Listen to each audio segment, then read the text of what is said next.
In 1743, a sailor was found on a beach in England, his arms stretched toward the water.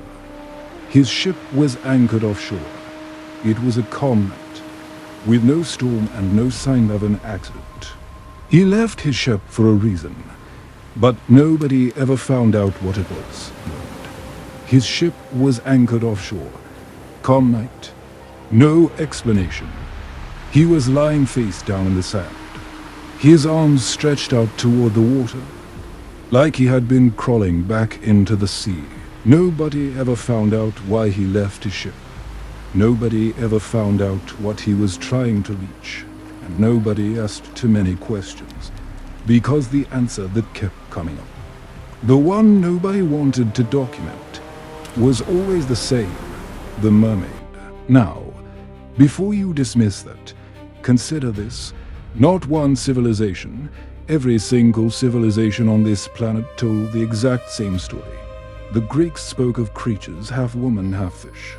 The Japanese had their Ninyu. West Africa spoke of Mami Water, a sea goddess. These people never spoke to each other. They lived on different continents separated by thousands of miles of ocean, and yet the same description.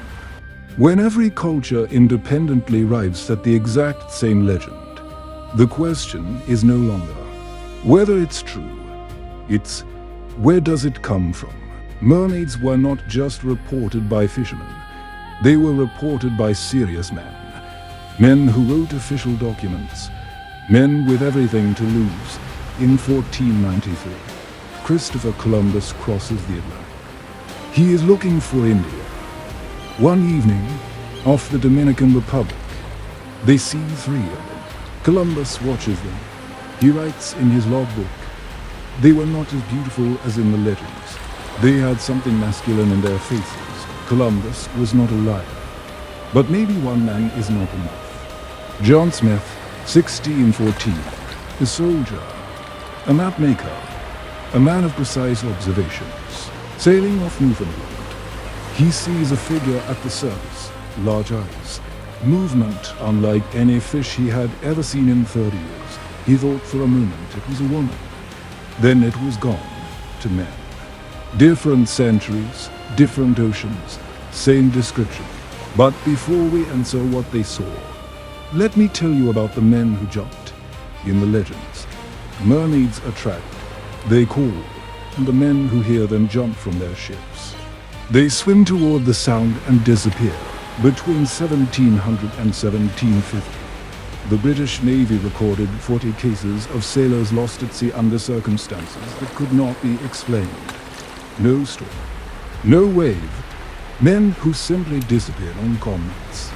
The official term was lost overboard under unknown circumstances. In 1812, George's Cuvier begins classifying marine animals.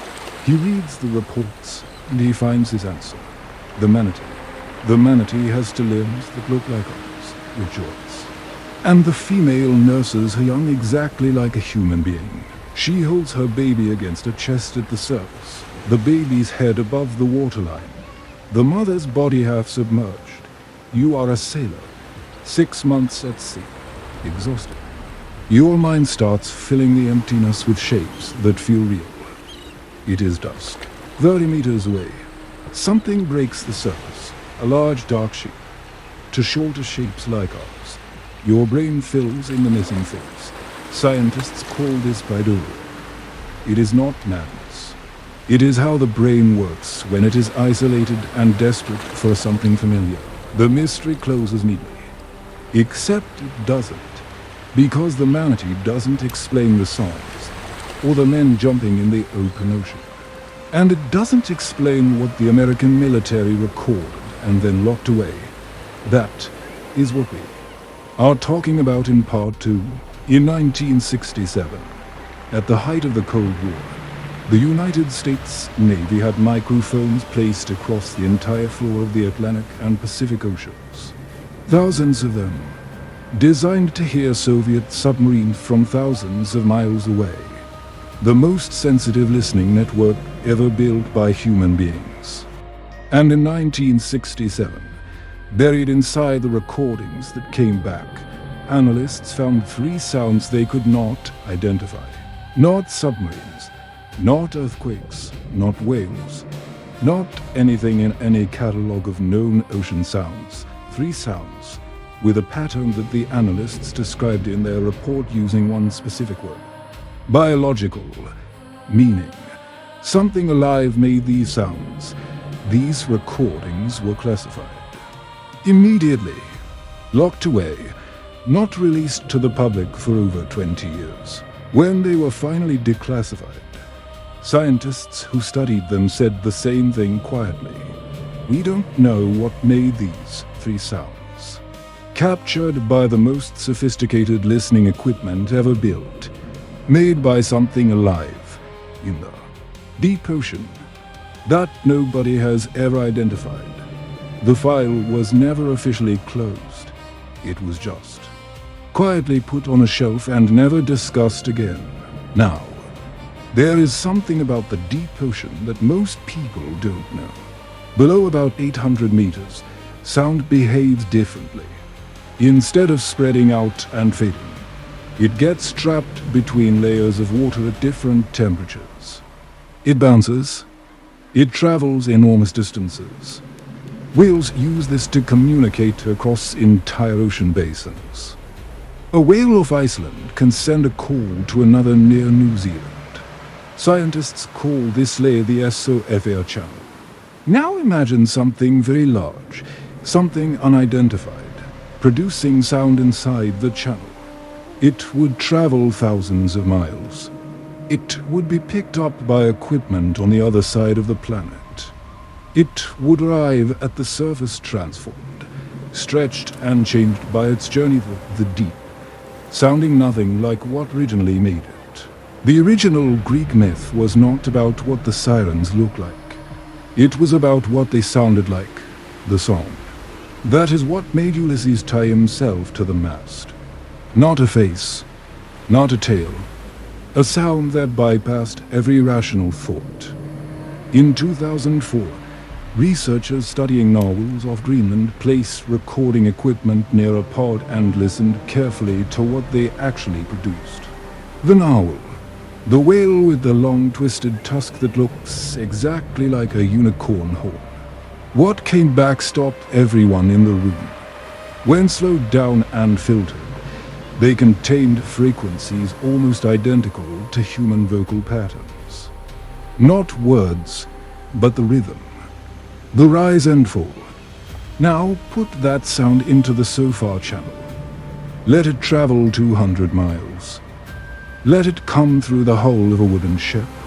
In 2023, researchers at St. Andrews played deep ocean sounds to volunteers. 60% said the same thing. It sounds like someone calling. 40 sailors. Connights. A sound that 60% of people describe as a voice calling to them. You can see where this is going. I think the image, the tail, the hair, came from the manatee. I think most sightings have a rational explanation. But those 3 sounds, classified for 20 years and then quietly shelved, deserve a better answer than we have given them. The ocean was not interested in our clean line. It kept producing sounds that don't match our catalogs, hiding in the unexplored 80%. The mermaid legend is 3,000 years old. The ocean has been here for 4 billion years. It will be here long after both are forgotten. Whatever is hiding in that dark, cold layer has had for 1 billion years to learn how to stay out of reach. Out of sight. Almost understood.